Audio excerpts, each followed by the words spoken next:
Yes, guys, what's going on? Welcome to Adam McKola TV. I am Adam. We are live. We are discussing Manchester United against Liverpool. Liverpool taking a step closer to the league title with victory over Manchester United at Anfield yesterday. 2-0 it was for Liverpool. It was pretty comfortable for them as well. Despite the fact Manchester United had an opportunity or two of their own, it was comfortable for Liverpool. And yes, the second half may have been a little bit better, but ultimately United didn't take their chances. Liverpool could have scored 1, 2, 3, 4 maybe, and it would have been a horrible night on Anfield, on Merseyside, but it wasn't as bad as it could have been.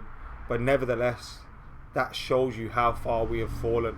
2-0 away to Liverpool, sitting outside of the top four while Liverpool romp to the title. If that isn't a message to the owners of this club, if that isn't a message to the Glazers and Ed Woodward about what mismanaging a football club can do, about what making the wrong decisions week in, week out, season in, season out, making the wrong appointments, signing the wrong players, not having the right people in the right positions can do to a football club. Liverpool are an example of that.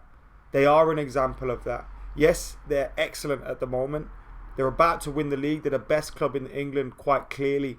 But 30 years it's taken them to win the league title. 30 years. At the moment, Manchester United have gone 7 years without the title since Fergie. Probably not going to win it next season. Probably not going to win it for a few seasons. We'll definitely go 10 years without it. So the message to the board has to be, if you don't want to be like them lot, sort it out. The problem is, though, do they have the desire to sort it out? Do they have the desire to win trophies? Or is it just a case of extracting as much money as possible out of this football club? Because that's certainly how it feels now. That's certainly how it's felt over the last 6 to 7 years. And when you look at the Glazer ownership since 2005, they were lucky to have Sir Alex Ferguson. They're really lucky to have Sir Alex Ferguson. He protected them with not only what he was saying in public, but also with what he was doing on the pitch with his genius. He protected them. And now he's gone. It's all fallen apart. We've got Ed Woodward, the clown, running amok at the top of the club, making appointments, making the decisions. He is a banker. He is an accountant. I wouldn't qualify to be in that position for Manchester United. And I've watched them all my life. I have more football knowledge than him. I have, seen great players come and go at Old Trafford. I know more than him about the game. But I'm not suitable for that role. So what makes him suitable for that role? To be making the proper footballing decisions at an institution and a football club like United. It doesn't make any sense. And for as long as that goes on, United will not be successful. Unless we get madly lucky and appoint a manager that, can work with that mess, which is very unlikely. And it has to be a resounding message to them to get it right at Manchester United. Get your act together at Manchester United. Otherwise, it's going to be a problem. It's going to be a massive problem for the Reds. And we need to get our acts together, man. Watching them at Anfield yesterday should have made everyone embarrassed. Should have made, the players, look, I feel for some of these players because we know most of them aren't good enough for United. We know most of them wouldn't be here if we didn't have a paper-thin squad. We know that. So it's a weird one. Like, I don't want to get on Andreas Pereira's back for not being in at that back post and scoring because, yes, he should have been there. But ultimately, he shouldn't be at this football club. Ultimately, we should have made footballing decisions that would have enabled us to let him go. He had a couple of failed loan moves. But I can't hate him because he's actually trying to do something. He actually has the effort all there. He just hasn't got the quality. It's the same with Ollie. That could be the case as well. That could be the case. He's doing a lot of right things. He's getting some wrong. But it may just be a case that Ole Gunnar Solskjaer, he wants to do things right. He has the right theory. He has the right idea off the pitch. He has the right idea with, transfers, getting rid of players, all that stuff. But in practicality, is he the man? Probably not. But yet again, we're in this position because of the Woodwards, because of the Glazers, because of their poor decision making, because of their knee-jerk reactions, because of their scattergun approach to appointments. We're in this position now.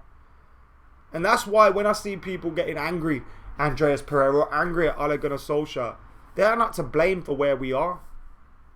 They are not to blame for where we are. Look at that midfield yesterday. Do you know what? That was a £92 million midfield, Fred and Matic. Doesn't perform like it because of ill-advised appointments, ill-advised signings, a poor recruitment policy that saw us give Chelsea the price of N'Golo Kante for a player that was done. Fred, I can't complain too much about Fred because I think Fred actually was one of if not our best player yesterday. He kept trying to make things happen. He kept trying to get on the ball, show for the ball, offer himself. Not enough people do that. You look at that defence. It's a £200 million defence. It's a £200 million defence. Brandon Williams free, so ignore him. But we had 4 defenders out there. Luke Shaw, 30 million. Harry Maguire, 80 million. Lindelof, 30 million. Wan-Bissaka, 40 million. That is 50 million. That is 190 million pounds. 200 million pounds defence. Made up of 3 managers' signings. 3 managers' signings. Problems run deep at United, and I actually think Ollie, you all know my thoughts when he got the job, that he was probably out of his depth and we probably shouldn't have been doing this. But actually, while he's been here, he's done some good things that the next manager will benefit from. I think he's taken some short-term pain for the next manager. When you look at not replacing Herrera, Fellaini, Lukaku and Sanchez, when you look at that alone, not replacing them, that's backfired for him massively. But for the club, it was the right. We need to get rid of those players. We needed to get rid of Darmian Young and all those players that I've mentioned. There's still a couple more that need to get rid of. He's doing the right thing in terms of getting rid of players. But some other things he's not getting right. And that's why I think he won't be here for that long. But in the time that he's here, he will have done some much needed getting rid of shit. Much needed changing the, in terms of if you want to be here, you fight for the shirt. And I think he would have changed those things. But tactically, when he comes up against the bigger managers, he gets results against them. But tactically, week in, week out, probably not good enough. It's depressing, man. Get your comments in on Adam McKola TV. Let us know your thoughts on yesterday's result. This is the Aftermath Live. We will have player reactions and all that stuff for you very, very soon. But ultimately, I wanted to talk about how it was a message, a resounding message to the Glazers and to the board yesterday, that if you don't act, it could be 30 years for United win another league title. It could be. If you don't act. We've seen it happen to Liverpool. We don't want to wait that long. We shouldn't be waiting that long. But we will be if Woodward and the Glazers are in control for much longer. It's good to see some people are finally opening their eyes to it. So Gary Neville talking about Woodward without mentioning his name yesterday. And that's interesting because when I spoke to Gary at the start of the season, I said to him, if the results don't go right, if things start going wrong on the pitch, will the fans turn on Ed Woodward and the board because of the fact that they have mismanaged this club, not replaced players that have gone out, financially drained us? And he said no. said, no, we didn't need to replace those players. And they won't. But we're already seeing it. We're already seeing it. You very rarely hear it at home games because obviously you have some people that are making their first trip to the games. You have some families. It's a whole people sitting separately. Like, you don't get the same sort of atmosphere you would at an away game, per se. But even now at home games, you're starting to hear chants towards the Glazers and Woodward. And what I said actually is turning out to be true. I hate to say I told you so. I don't like to be that guy. But what I said is turning out to be true. We failed to replace those players. The fans won't get on Ollie's back. We know Ollie is out of his depth. We know Ollie shouldn't be in this position. We know Ollie was given the job based on knee-jerk reaction from that dude, Ed Woodward. We're not going to turn on Ole Gunnar Solskjaer. We know his heart's in the right place. He wants the best for Manchester United. He wants to succeed. He wants this club to win. We can see that by what his actions are. But ultimately, he's not good enough as a manager. And that decision lies with the board. That decision lies with the Woodward and the Glazers. Simple as that. Simple as that. And these issues have been a long time coming. A long time coming. I remember speaking to my dad at the Swansea game. Usually I've all heard this story. We beat Swansea 2-1. Fergie's last game at Old Trafford. I'm stood there with my dad. And he turns to me while we're celebrating the trophy lift and says, enjoy this because you're about to see what it's like to be a real football fan. I didn't realise how much Fergie was actually covering up for these cunts.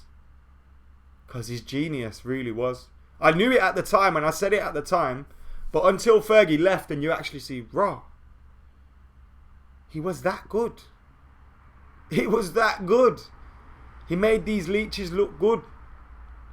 And that's why I hate when people say, but Manchester United have spent money under the Glazers. Manchester United have won trophies under the Glazers. We have won trophies under the Glazers in spite of the Glazers, not because of the Glazers. We make money and spend money because we're Manchester United. In spite of the Glazers, not because of the Glazers. That's our peas, bruv. Manchester United, Ed Woodward gets praised, yeah, with raising money commercially. Ed Woodward gets praised with that. Ed Woodward gets praised with selling the club to sponsors. You don't need to sell Manchester United. You don't need to sell it. Companies want to be a part of that. So actually, I don't buy that it's so great for the club. He brings in a lot of money. Yeah, United will bring in a lot of money. And now we're starting to see that Man City, Liverpool, not only have they closed the gap footballing wise and gone beyond us, not only have they done that, but financially they are closing the gap. Even if it's dodgy deals from, the Etihad companies and all that stuff with City, Liverpool and City are closing the gap financially. When these financial records comes out, the Forbes and Deloitte and all that kind of stuff, we're going to see over the next few years, if United's trajectory don't go up in terms of success, what we're going to see is that the money is going to start to be leveling out. Some deals are going to go to Liverpool or go to City or go to other clubs because Manchester United aren't winning. Success breeds success. And once that happens, or once that starts to happen, or even now that they've seen that it's starting to happen, once that starts to happen, they will panic. And they'll think, shit, the cash cow is drying up. And then they may be either A, forced into selling, or B, forced into action to try and revitalise their cash cow. But the problem is, when you're doing it for the wrong reasons, you're going to get wrong results. You're going to get bad results. You're not going to get the good results. You're not going to get good football. You're not going to sign the right players because you're doing it for the wrong reasons. Alexis Sanchez, Angel Di Maria. They all seemed like great signings at that time. But we signed them for the wrong reasons. Ed Woodward come out 6 years ago and said we can do things other clubs can't dream of. Other clubs have nightmares about this shit, bruv. Forgetting dreams, they have nightmares of this. I can take losing a game. I can take United not winning every single trophy. That is our prerogative as football fans. We have to learn to take the rough with the smooth. But when you are seeing this football club be ruined like this, when you are seeing Fergie's legacy get stained like this, the legacy that we have built, the history that we've built, it's embarrassing, man. You wouldn't see Bayern Munich run like this. You wouldn't see Real Madrid run like this. But here we are. Now, let's get back to the game. Because ultimately, that's what we're here to do. Discuss the game. Discuss the 90 minutes. It's a damning indictment of where we are. That we went there and I was just glad that it was only 2-0. Damning indictment of where we are. Could have scored goals, to be fair. Andreas Pereira should have done everything to get that back post. Anthony Martial should have finished the chance that he and Andreas Pereira created. Very rarely do I see him smash it. He smashed it this time and didn't score. Place it, bruv. I think he just had a rush of blood to the head. And I thought Anthony Martial and Fred did okay in the game. But beyond that, it was pretty bad. Now, I've had a lot of stick in my last review and on Twitter for saying that I think Daniel James should have smashed Salah. Now, Daniel James did the right thing. Don't get me wrong, he did the right thing. We can't put up with a suspension. We can't put up with a suspension. So Daniel James did the right thing. But part of me thinks, if you're not thinking about the consequences, if you're just tunnel vision like, I'm not letting these bastards score. If you've got that aggression and that anger and that, I want sore losers in my team, man. I want sore losers. I don't want people to roll over and get beat and be happy with it. If we're getting beat today, alright, cool. We're kicking every one of you pricks off the pitch. That might sound absolutely stupid to you, like, but it made me feel better about myself. That's the attitude I was coming with. Especially in these games against Liverpool, man. If you can't play football and you can't get involved in that way, then start kicking something. And I just thought it was timid to let him run through like that. Take him out 30, 40 yards away from goal before he even gets close to the 18-yard box. He might only get a yellow. I don't know. That's where we've gone. I was wishing someone would just chop someone. That shows you how far we have fallen. Simple pleasures. Someone absolutely hacking someone down. Simple pleasures. Anyway, guys, get hitting that like button.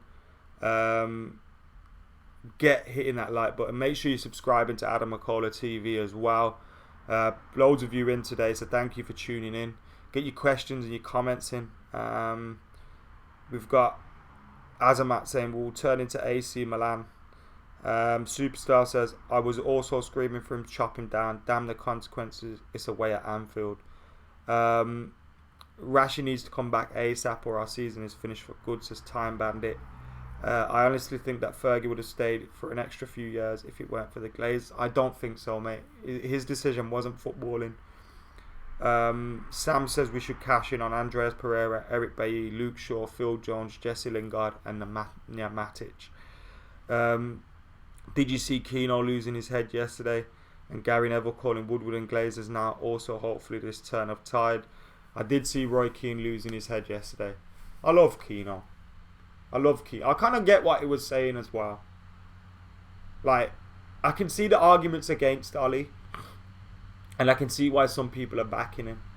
Because when you look at the team and the midfield and some of the players that we have, Andreas Pereira, for example. Like, I like Andreas Pereira as well. Like, I hate digging him out, but come on, it's not good enough. We're too nice. We're too nice, man. Let's be bastards again. Make United bastards again. That's what I love of Marcus Rojo. We'll go to player ratings soon. They're not pretty. They're not pretty at all. What you reckon? Chupe sporting those extra few million and try to save the chances to get Champions League? Vitali says, look, if we want Bruno Fernandes, fucking sign him. It's that simple. Now we've got Marcus Rashford out for a few weeks as well, which is dreadful for Manchester United. Could be months. We need more in that attacking area. Now, obviously, Bruno isn't a direct replacement for him, but he gives us a little bit more creativity, probably a little bit more of a goal threat. So, yeah, bring him fucking in.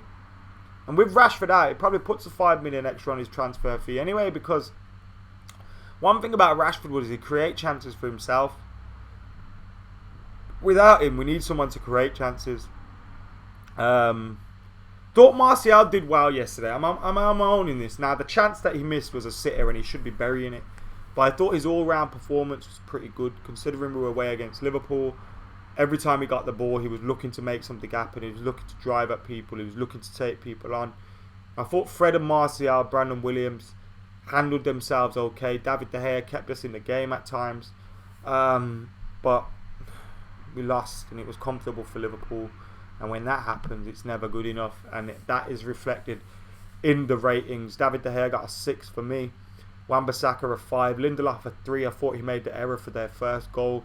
Should have cleared the ball. Allowed the ball to fall over, drop over his head. Way too easy. Harry Maguire had to try and come across to save him. And I thought general distribution for Manchester United from the back wasn't great. Harry Maguire the same. Not a great game for him as his first game as Manchester United captain. Hopefully we see an improvement in the next few weeks. Luke Shaw I actually thought was one of our best defensively in that first half. I gave him a 5 out of 10 for an average performance. Same with Brandon Williams. A 5 out of 10. Matic, he would have got a 4 like Maguire, but he got a 3. And I'll tell you why he got a 3. When Daniel James chases through and goes after Mo Salah. Now I know Nemanja Matic isn't quick anymore.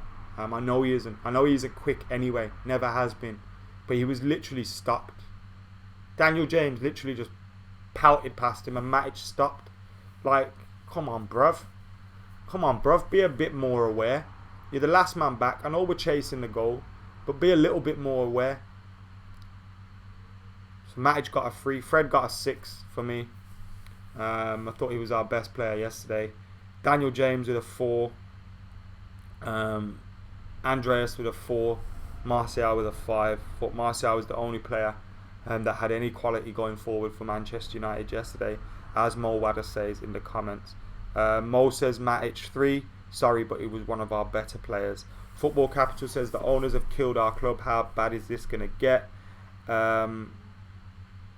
Would you sign Kroos if you could, says Nathan. I wouldn't know. I want to see Manchester United signing players that are for the future. It's similar with Eriksen as well. Like, why should we go to an Eriksen when we can find the next thing? You know, Bruno Fernandes even. Like, why go to an Eriksen when we can try and discover someone or find someone that's starting to go up in the career rather than down? So that's how I feel about that one. Make sure you're hitting the like button, guys. Whether you agree with my player ratings or not, make sure you hit that like button. Get your ratings in below as well. Greenwood, Mata and Delo, I don't think they had enough time to impact the game. Mata was trying to find things with the passes. Delo had like 6-7 minutes. I never missed anyone like I missed Rashford yesterday, says Carl. I think Rashford is the epitome of Manchester United at the moment. Ollie said we may look into short-term strikers. Who do you think we'll try for? We're not signing anyone. I've come to terms with it. We're not signing anybody. Sayesh says Mr. Woodward is so clever that he's again pushing out news that United are trying to get a director of football. Yeah, they're always briefing about this, aren't they? I've heard links with Campos recently, the sporting director at Monaco. We're not getting one. Probably won't get any players. Look, that's what they'll do now. Oh, We're finding it difficult to make signings, so we'll bring a technical director in just as the window is about to close. Never bring a technical director in. The window opens again in the summer, and we're back to fucking square one with Ed Woodward trying to negotiate our deals like a prime bellend.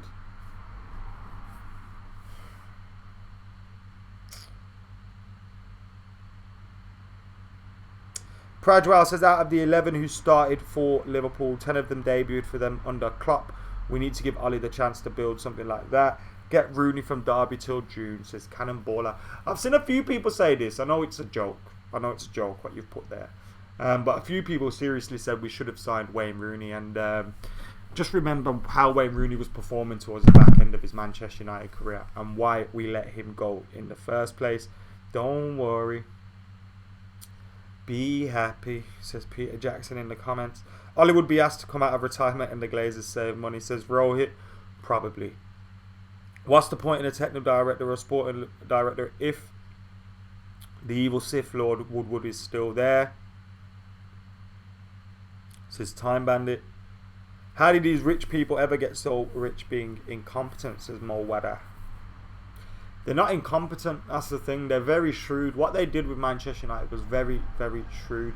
From a purely business perspective, it was like getting a house on a mortgage and getting the current tenants to pay your mortgage with their rent. It was absolutely fucking mental.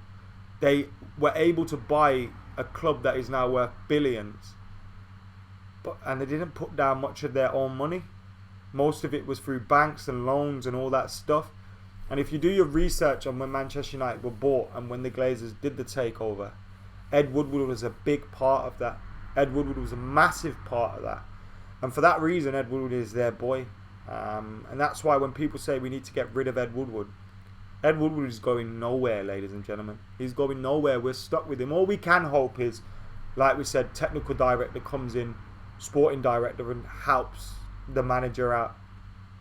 But even then, he will still be there involved, you know what I mean? Because he's their guy, and they're never going to get rid of him. When someone helps you pull off that deal, you're not getting rid of him. You're not getting rid of him. They just licked off the biggest move known. You think they're going to get rid of him? They love him. He may as well change his surname to Edward Glazer. They love him. He's going nowhere, unfortunately. Absolutely nowhere. And we're stuck with him at Old Trafford until the foreseeable future. But yeah, United lose 2-0 to Liverpool at Anfield as Liverpool takes one step closer to the Premier League title. Manchester United, a clear message to the owners and the board of what can happen, what can go wrong. Failed appointments, failure signings, failing to get things right, failing to get our acts together, to just focus on commercial revenue and to act like because we're Manchester United, eventually we'll win again, is completely wrong. And if that isn't a message to the board that, look, this is a side here that we took on, that took 30 years to win their league title, despite at the time of their last title being, you know, the record holders and being the best club around in the country. They fell off because United come through and grabbed the bull by the horns and dragged the Premier League into a new era. Now we're getting left behind by clubs, and I think that may be a wake-up call to them, but it may be a wake-up call to them to sell, which is great if we get rid of the Glazers and Woodward, but I do worry about who could be coming in after as well. It's like what Raheem said, no billionaires got a clean story. I love Raheem. Get hitting that like button for me, guys. We're nearly done here now on the Aftermath Live. It's been a great chat with you all. I really do appreciate every single last one of you. Goodness saying sad times we live in. Bale and Cavani on loan would be mint. That's not going to happen. Al Shawari's in the comments. Do you think the owners will ever sell? Probably eventually. If Atletico Madrid can sign Cavani, why can't Manchester United? Petulia says, Atletico Madrid are finding difficulties in signing Cavani at the moment. We are finding difficulties in signing a player that wants to come to Manchester United that their club wants to sell.